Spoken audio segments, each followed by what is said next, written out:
todos, mi nombre es Jaycy Milena Gutiérrez Cárdenas y el día de hoy les voy a hablar un poco acerca de los estados financieros, los cuales son dos informes que dan a conocer la situación de la empresa en un momento dado y los resultados de su actividad en un periodo determinado. El primero de ellos es el balance general. El balance general es un informe económico que muestra cuál es la situación de una empresa en un determinado momento o en una determinada fecha. Este balance se forma a través de tres cuentas, las cuentas de activo, pasivo y patrimonio. Los activos están constituidos por el conjunto de bienes y derechos de los que dispone una empresa en el día de su balance. Por otro lado, los pasivos básicamente son las deudas y obligaciones que la empresa tiene en la fecha del balance.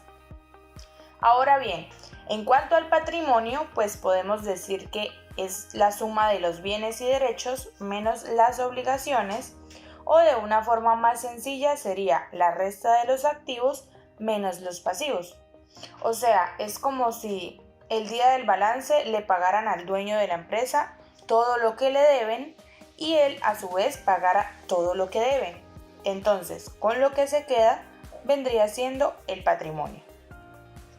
Bueno, ya hemos definido anteriormente qué son los activos. Ahora vamos a ver que estos se pueden clasificar en tres cuentas: activos corrientes, activos fijos o propiedad, planta y equipo, y otra clase de activos, que son los que no son corrientes ni son fijos. En el caso de los activos corrientes, tenemos que son los activos de una empresa que pueden hacerse líquido, es decir, que pueden convertirse en dinero en menos de 12 meses, como por ejemplo el dinero en caja, en bancos, las cuentas por cobrar a clientes, las inversiones financieras, etc. Por otra parte, los activos fijos de una empresa son aquellos que no pueden convertirse en líquido o en dinero a corto plazo. Normalmente son necesarios para el funcionamiento de la empresa y por lo tanto pues no están a la venta, como por ejemplo la maquinaria, los vehículos, las edificaciones, los terrenos, los muebles, etc. Ahora, los otros tipos de activos son aquellos que, como ya dije, no son corrientes ni fijos. Entre estos se encuentran acciones en sociedades anónimas, cuentas por cobrar con plazo mayor a un año, valorizaciones, gastos pagados por anticipado, etc. Es importante también mencionar que hay unos activos que no se pueden ver ni contar, pero que son muy reales. Por ejemplo, la calidad de un producto o servicio, una marca acreditada, el goodwill, la confianza en los demás. Y bueno, cabe destacar aquí que el buen nombre y la confianza pues son primordiales cuando se tiene una empresa. Sin embargo, son muy delicados porque con un solo acto de mala fe se destruyen. Entonces, por eso es importante pues ser siempre justos y honestos, porque ser honesto es el mejor negocio. Bien, retomando el tema de los pasivos, pues tenemos que estos también tienen una clasificación. Se dividen en dos cuentas: pasivos a corto plazo y pasivos a largo plazo. Los pasivos a corto plazo no son más que la parte del pasivo de una empresa que contiene sus deudas y obligaciones con una duración menor a un año. Por ejemplo, los sobregiros, cuentas por pagar a proveedores, prestaciones sociales o impuestos por pagar. Ahora, los pasivos a largo plazo son aquellos que están integrados por las deudas y obligaciones que la empresa debe pagar en un plazo de tiempo mayor a un año. Por ejemplo, las deudas con bancos, corporaciones financieras o prestamistas con plazo mayor de un año. Finalmente llegamos al patrimonio.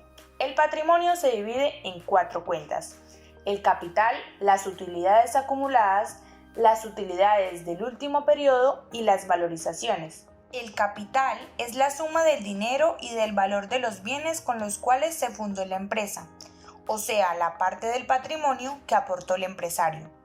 Por su parte, las utilidades acumuladas son las utilidades obtenidas durante el tiempo que la empresa lleva funcionando y que han sido reinvertidas en ella.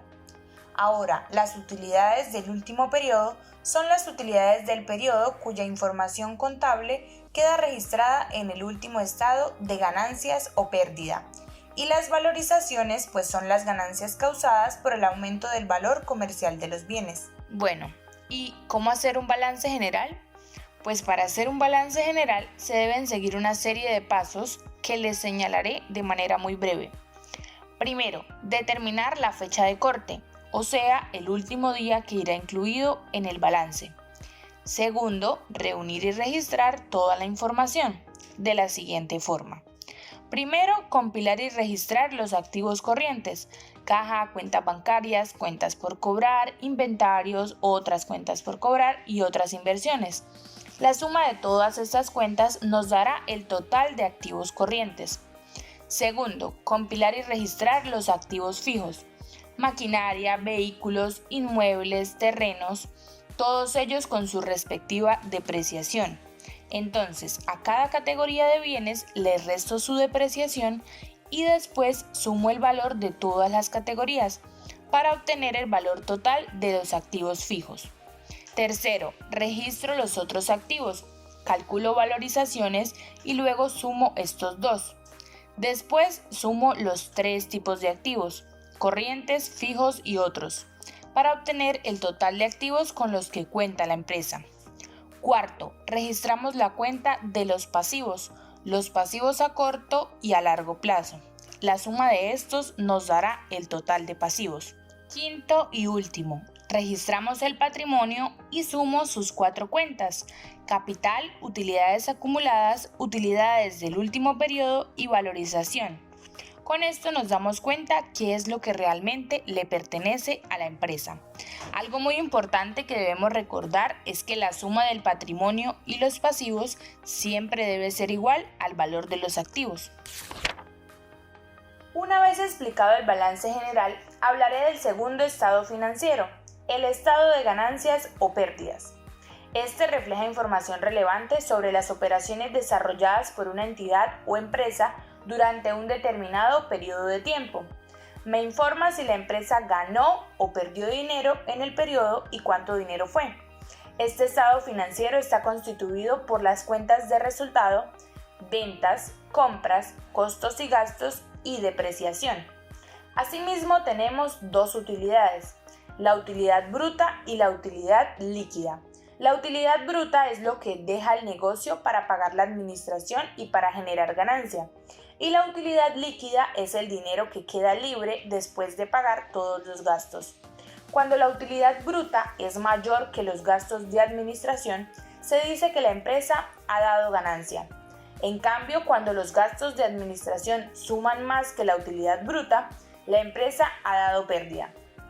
Y ahora surge la pregunta de ¿cómo se hace el estado de ganancias o pérdidas? Pues bien, para ello se siguen los siguientes pasos. Primero, determinar el periodo, es decir, lo enmarco entre dos fechas precisas.